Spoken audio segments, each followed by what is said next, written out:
11 विरासत भवनों को पर्यटन स्थलों में बदलेगी यूपी सरकार। पीपीपी मोड में डिजाइन पर होगा पुनरोद्वार का काम। बिल्ड फाइनेंस ऑपरेट ट्रांसफर आधार पर होगा काम।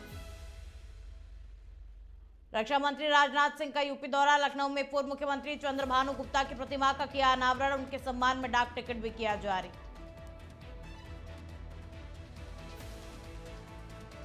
हरदोई में जबरन धर्म परिवर्तन का प्रयास। पुलिस ने दबाव बनाने वाली महिला को किया गिरफ्तार। एक आरोपी फरार। पुलिस तलाश में जुटी। बुलंदशहर में जिम कर लौट रहे युवक को मारी गोली। वारदात के बाद आरोपी मौके से हुआ फरार। 2 दिन पहले आपस में हुआ था मामूली विवाद।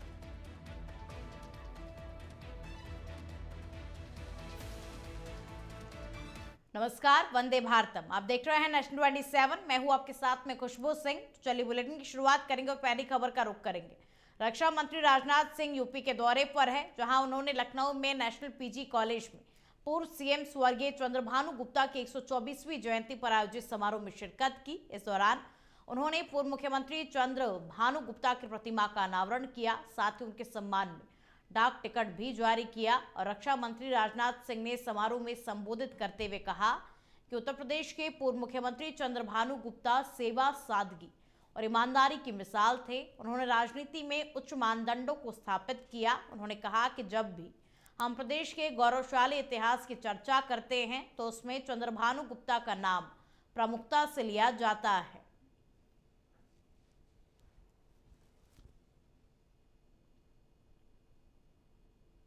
उत्तर प्रदेश के गौरवशाली अतीत की चर्चा करते हैं तो चंद्रभानु गुप्ता जी का नाम स्वाभाविक रूप से बहुत ही प्रमुखता के साथ सामने आता है। साथियों, आज का यह अवसर मैं मानता हूं केवल एक डाक टिकट के विमोचन का कार्यक्रम नहीं है, बल्कि यह देश के और उत्तर प्रदेश के एक ऐसे राजनेता को सच्ची श्रद्धांजलि है जिसने अपने जीवन को राजनीति के उच्चतम आदर्शों के लिए समर्पित कर दिया। आज उनके सम्मान में जारी यह टिकट आने वाली पीढ़ियों को भी यही संदेश देगा, ऐसा मेरा विश्वास है। आज जब हम डाक टिकट जारी किए हैं तो यह केवल चंद्रभानु गुप्ता जी के नाम का ही सम्मान नहीं है, यह उनके उच्च जीवन मूल्यों का भी सम्मान है। यह एक संदेश है कि भारत की राजनीति में सेवा, सादगी और ईमानदारी का महत्व रहा है और आगे भी इसका महत्व रहेगा ही। 11 विरासत भवनों को पर्यटन स्थलों में योगी सरकार बदलेगी। किलों को भव्य पर्यटन स्थलों में योगी सरकार बदलेगी। लखनऊ, गोंडा, कानपुर सहित बुंदेलखंड में ये किले मौजूद है। महोबा का मस्तानी महल का कायाकल्प होगा। मथुरा का सीताराम महल का भी कायाकल्प होगा और गोंडा की वजीरगंज बरादरी का भी कायाकल्प किया जाएगा। सभी स्थल इतिहास की कहानियों के लिए मशहूर हैं और पीपीपी मोड में डिजाइन, पुनरोद्वार का काम होगा। बिल्ड फाइनेंस ऑपरेट ट्रांसफर आधार पर ये काम किया जाएगा।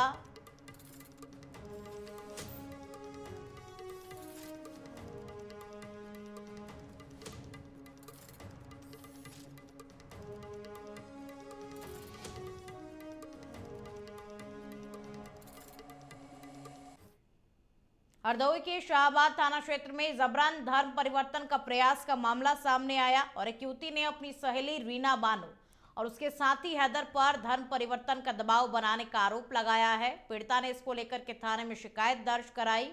उसका कहना है कि उसकी सहेली उसे अपने घर ले गई और वहां मौजूद हैदर नामक युवक ने उसके साथ में दुर्व्यवहार किया और इसके बाद दोनों ने उस पर धर्म बदलने का दबाव बनाया। पुलिस ने मामले में संबंधित धाराओं के तहत केस दर्ज कर महिला आरोपी को गिरफ्तार कर लिया है और जबकि उसका साथी फरार बताया जा रहा है।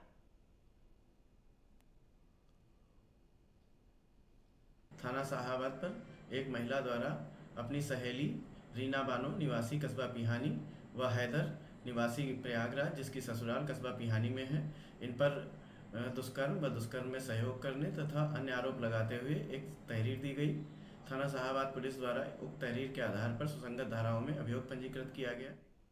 औरैया से धर्म परिवर्तन के मामले में एटीएस यूपी द्वारा गिरफ्तार किए गए छांगुर बाबा के नित्य नए राज खुल रहे हैं और छांगुर बाबा के गैंग ने औरैया की लड़की का धर्म परिवर्तन करा करके एक युवक से निकाह कराया था और लड़की ने अब छांगुर की काली करतूतों को बयां किया है। उसने बताया कि पिता शराब के आदी थे तो एक लड़का रुद्र शर्मा उर्फ मेराज शराब छुड़ाने के बहाने पीड़ित के परिवार को छांगुर बाबा से मिलाने लखनऊ ले गया, जहां छांगुर ने उसे ताबीज दी और दुआ पढ़ी थी। और पीड़िता ने बताया कि उसे बाद में पता चला कि रुद्र शर्मा का असली नाम मेराज अंसारी था और 2024 में रुद्र शर्मा उर्फ मेराज उसके घर आया और कानपुर में बाबा से मिलवाने के लिए ले गया, जहां मेराज जबरन उसे फतेहपुर बिंदकी की मस्जिद में ले गया और उसका निकाह करा दिया गया। तो लड़की का धर्मांतरण करा करके उसका निकाह करा दिया। छांगुर बाबा के रोज नए नए राज खुल कर के सामने आ रहे हैं और अब ये एक और नया राज छांगुर बाबा का सामने आया। छांगुर बाबा ने उरैया की लड़की का धर्म परिवर्तन कराया। 2019 में मेरी मम्मी कानपुर जा रही थी, तभी उन्हें एक रुद्र शर्मा नाम का लड़का मिला था। उसने कहा था एक छांगुर पीर बाबा हैं, वो तुम्हारे पति की शराब छुड़वा देंगे। उसके पास रुद्र शर्मा नाम का आधार कार्ड भी था और एक ही कास्ट होने की वजह से वो मेरे घर भी आता जाता रहा 5 साल तक। 2019 में हम बाबा से भी मिलने गए थे लखनऊ में। जब बाबा आए थे, बाबा ने मुझे एक ताबीज़ भी दी थी और दुआ भी पढ़ी थी। उसके बाद हम अपने घर पे आ गए। 2024 में रुद्र ने कहा बाबा कानपुर आए हैं, चलो उनसे मिल लो चल के। हम उसके साथ चले गए। वो मुझे एक फतेहपुर मस्जिद में लेके गया, वहाँ पे मेरे साथ ज़बरदस्ती निकाह किया और तब हमें उसका नाम पता चला मेराज अंसारी है। वीडियो कॉल पे छांगुर पीर बाबा भी थे, उन्होंने मेरा नाम जैनब रखा था। सावन के पहले सोमवार को कांवड़ यात्रा पर निकले श्रद्धालुओं को रास्ते में शुद्ध नाश्ता और पानी मिले। इसके लिए गोरखपुर में खाद्य सुरक्षा विभाग ने पूरी तरीके से कमर कस ली है और शासन के निर्देश के बाद में रेस्टोरेंट और होटल का पंजीकरण शुरू कर दिया गया है और पंजीकृत दुकानों पर QR कोड भी लगाए जा रहे हैं, जिससे गड़बड़ी की आशंका होने पर लोग मोबाइल से स्कैन कर दुकान के बारे में जानकारी प्राप्त कर सकेंगे। और खाद्य सुरक्षा विभाग ने प्रमुख शिव मंदिरों और वहां तक जाने वाले रास्तों के किनारों की दुकान की जांच शुरू की और संवाददाता जफर खान ने इस संबंध में सहायक खाद्य आयुक्त डॉक्टर सुधीर सिंह से खास बातचीत की। सावन माह की शुरुआत हो चुकी है और कल पहला सोमवार का पड़ा। ऐसे में जो कांवड़िए हैं वो गंगा जल लेकर निकल रहे हैं शिवालय की तरफ। कांवड़िए को किस प्रकार की दिक्कत ना हो, क्योंकि वो हाईवेज पे और स्टेशन के आसपास रुकते हैं। ऐसे में जो खाने में उनको शुद्धता मिलनी चाहिए, उनका शुद्ध पीने का पानी मिलना चाहिए। इसके लिए शासन के निर्देश पर खाद्य विभाग पूरी तरीके से एक्शन मोड पर नजर आ रहा है। इस वक्त मैं रेलवे स्टेशन पर मौजूद हूँ और आप सामने देखेंगे तस्वीरों में खाद्य विभाग की जो टीम है वो लगातार होटलों पे जांच पड़ताल कर रही है, क्या होटल पे जो मानक के अनुसार जो है शुद्धता है या नहीं है और साफ सफाई यहाँ पर है कि नहीं है। साथ ही साथ एक ग्राहक संतुष्टि फीडबैक का जो है वो स्टिकर भी लगाया जा रहा है। आपको बता दें, इस पर जो है एक बाकायदा एक बारकोड होगा और उस बारकोड को स्कैन करने के बाद एक ऐप डाउनलोड हो जाएगा। तस्वीरों में आप देख सकते हैं फूड विभाग के जो अधिकारी हैं ये ग्राहक संतुष्टि फीडबैक को फिल कर रहे हैं और इसको फिल करने के बाद बाकायदा दुकान पर इसको चस्पा किया जाएगा। और इस पर देखिए 2 तरह के बारकोड है, एक एंड्रॉयड फोन के लिए और एक आईफोन के लिए। शासन के निर्देश पर जो है फूड विभाग पूरी तरीके से एक्शन मोड पे है और लगातार होटलों की जांच कर रहा है, वहाँ की शुद्धता को माप रहा है। और साथ ही साथ अगर किसी को कोई दिक्कत है तो वो बाकायदा जो है ग्राहक संतुष्टि फीडबैक पर जो है कंप्लेन भी कर सकता है। नेशन 27 के लिए गोरखपुर से जफर खान। सावन हापुड़ से खबर अब आपको बता दें, तेज रफ्तार बस और ट्रैक्टर में भीषण टक्कर हो गई। हादसे में महिलाओं बच्चों सहित करीब 2 दर्जन लोग घायल हो गए और थाना बाबूगढ़ के बसलौता फ्लाईओवर के पास ये हादसा हुआ है, जहां पर तेज रफ्तार बस और ट्रैक्टर में भीषण टक्कर हुई और 2 बच्चे भी घायल हो गए हैं। थाना बाबूगढ़ के बसलौता फ्लाईओवर के पास में यह हादसा हुआ है। मौके पर पुलिस पहुंची, पुलिस ने घायलों को अस्पताल पहुंचाया।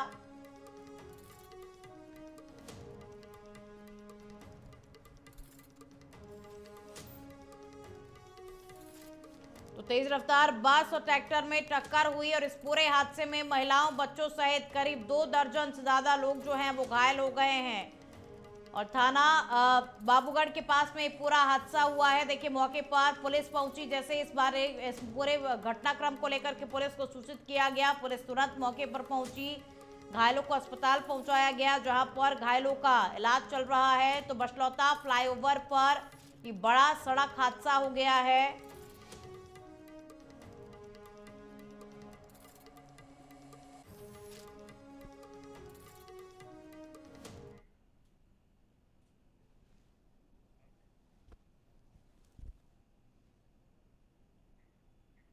अब खबर उन्नाव से है, जहां बागनमऊ थाना क्षेत्र में आकाशीय बिजली गिरने से एक युवक की मौत हो गई और अलौलापुर के रहने वाला राहुल अपने पिता रमाकांत के साथ में खेत में काम कर रहा था। इसी दौरान मौसम खराब हो गया और बारिश शुरू हो गई। इसके बाद अचानक खेत में बिजली गिर गई, जिसकी चपेट में आने से राहुल की मौके पर ही मौत हो गई। तो खेत में काम करते समय युवक पर आकाशीय बिजली गिरी, जिसकी वजह से युवक की मौत हो गई।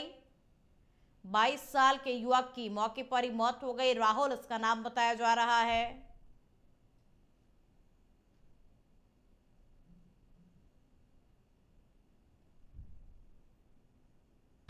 मेड़ बांधते थे, मांगा धान में डालते, हम मेड़ उखाड़ते थे। बादल गरजा, एकदम घनघोर बरसा भाई, पानी में गिर गया। हाँ, हम लोग जान नहीं पाए। आप लोग वहीं पे थे? हाँ, आप लोग वहीं पे थे? हम लोग दूरी पे रहे। अच्छा, सूचना कैसे मिली आप लोग को? सूचना कैसे मिली? सूचना उससे निगाह मारी, तब देखा वो पानी में डाला।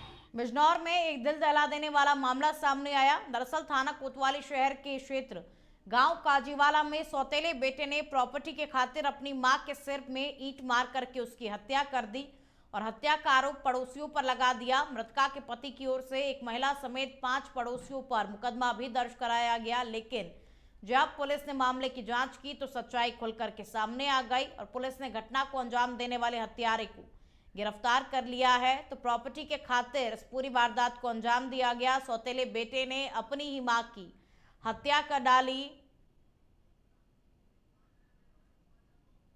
कोतवाली क्षेत्र के ग्राम काजीवाला में एक महिला की हत्या हुई थी। इस संबंध में उसके पति तवक्कल द्वारा अपने ही 5 पड़ोसियों के विरुद्ध अभियोग पंजीकृत कराया गया था। विवेचना की कार्रवाई के दौरान यह तथ्य प्रकाश में आया कि तवक्कल ने की जो पहली पत्नी थी उसकी 2008 में मृत्यु हो गई थी, जिससे उसकी 10 संतानें थीं। इसके बाद उसने जुबैदा नाम की महिला से पुनर्विवाह कर लिया था, जिससे उसकी 2 संतानें थीं।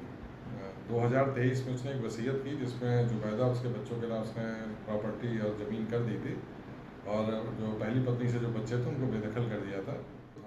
वक्त तो चला एक छोटे से ब्रेक का, देखते रहिए नेशन 27।